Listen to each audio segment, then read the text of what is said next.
Hi guys, welcome back to the Fix My Posture series. I'm Dr. Glunias and the series has been running for quite a while. I'm so excited.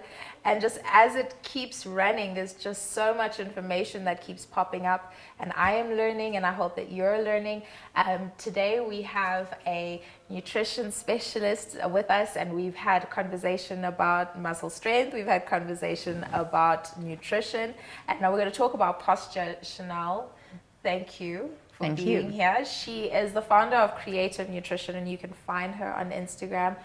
Are you on any other platforms? Yeah, you can find me on LinkedIn as well and I Facebook. love LinkedIn. Yeah. A little bit of a nerd with LinkedIn. I love it. So we're actually just going to talk a little bit about posture and then kind of talking about evolution again, right?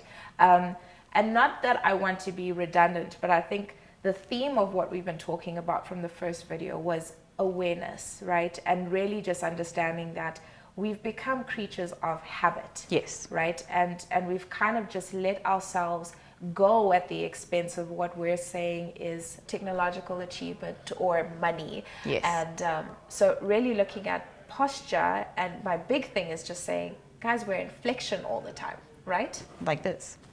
Yeah. Yeah. Yeah.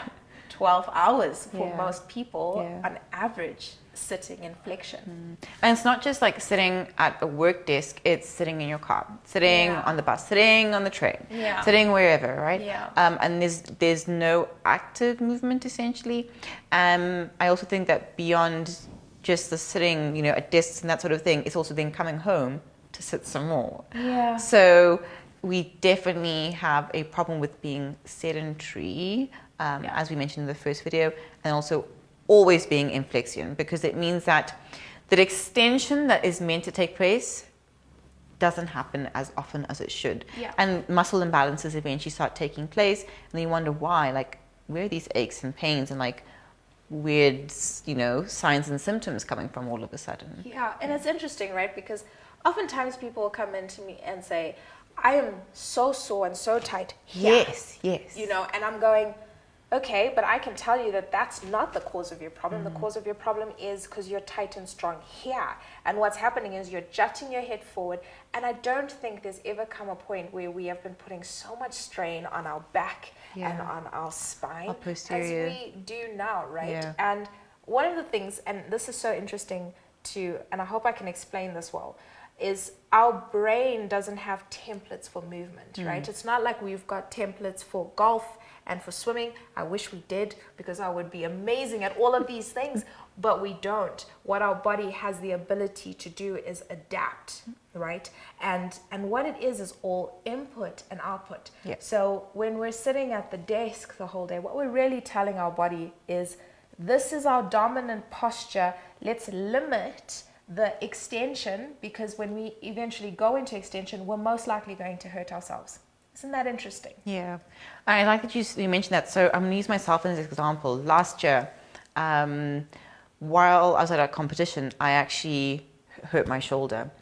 And I realized that it wasn't because the entire rotator cuff area was weak, but I was very anterior dominant, right? And I couldn't understand, it hurts when I'm only in certain positions. Yeah. Anyways, I have a great mentor and trainer, and he basically said to me, you're going to be doing back rows a lot because your posterior is so weak. You're so anterior dominant. Yeah. And the whole front of my body is so dominant. Your hamstrings basically don't exist. And he just gave me a whole list of things. I was like, great. Yeah, Great. Yeah, I mean, the other thing that people don't, their glutes. Yeah. We're not using our glutes, No. No. And it's become this Instagram thing to have a booty. Yeah. And I'm kind of I wish everyone would do it, because everyone will be doing booty exercises, Yes, right? yes. Because it's just that, and all of that stuff. When you've got weak muscle, then you start getting what we call myofascial trigger points. They start referring pain. And then people automatically kind of go, okay, this is normal. So you stick around with it for a while, and then once you've kind of done, then it gets really bad, and then I need to go for surgery. Yes, exactly.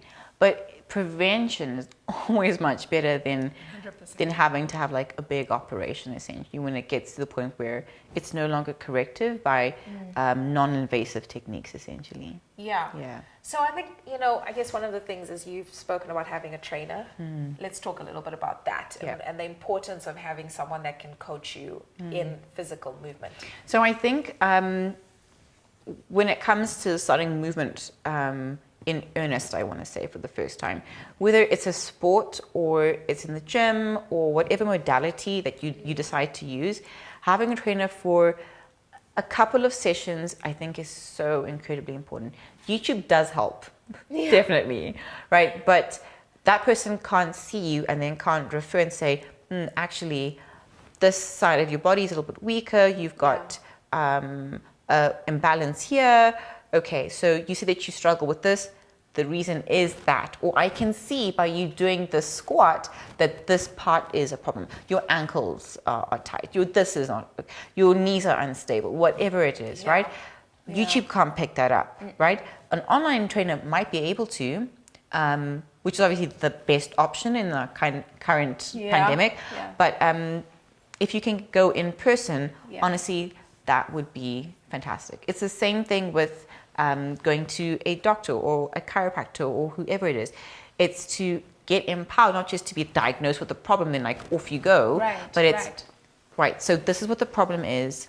This is how we're going to fix it. This is, if we can fix it right now, this is what we're going to do.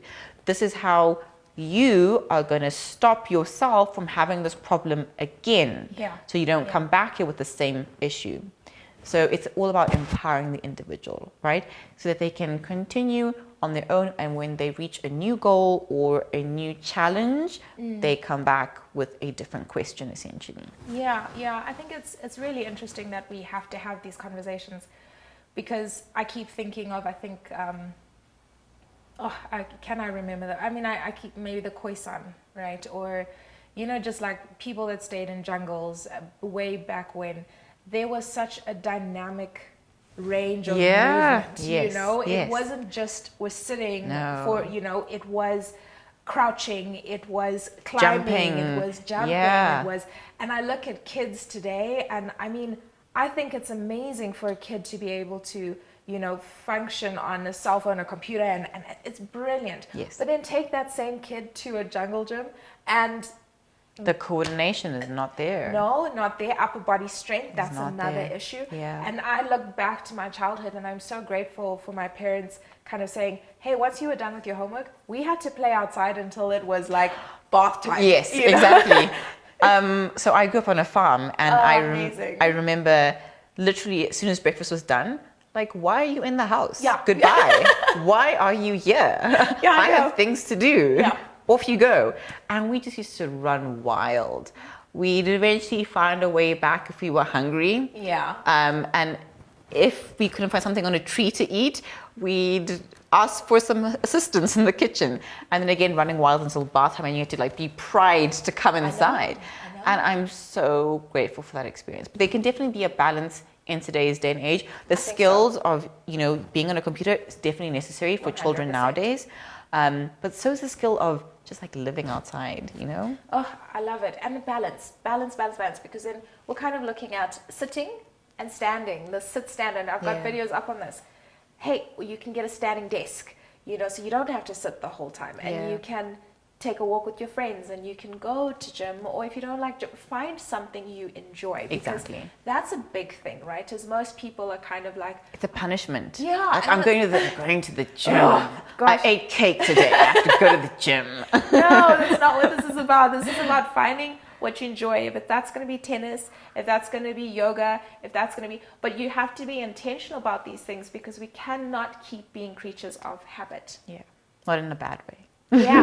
Okay. Well, I hope that this has helped you. This was probably our shortest one yet. I think so. Because there's a lot of videos on posture that you can go and catch up on.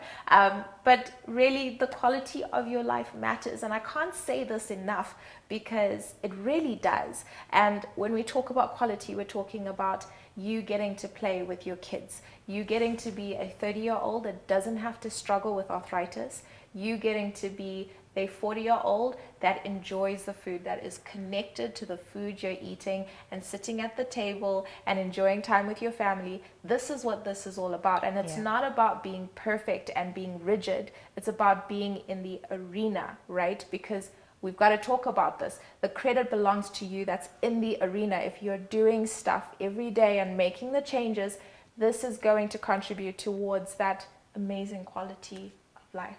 I agree. Okay, please follow Creative Nutrition. Chanelle, thank you so much for being with us. Thank you. Okay. It's been a pleasure. Cheers, guys. Bye.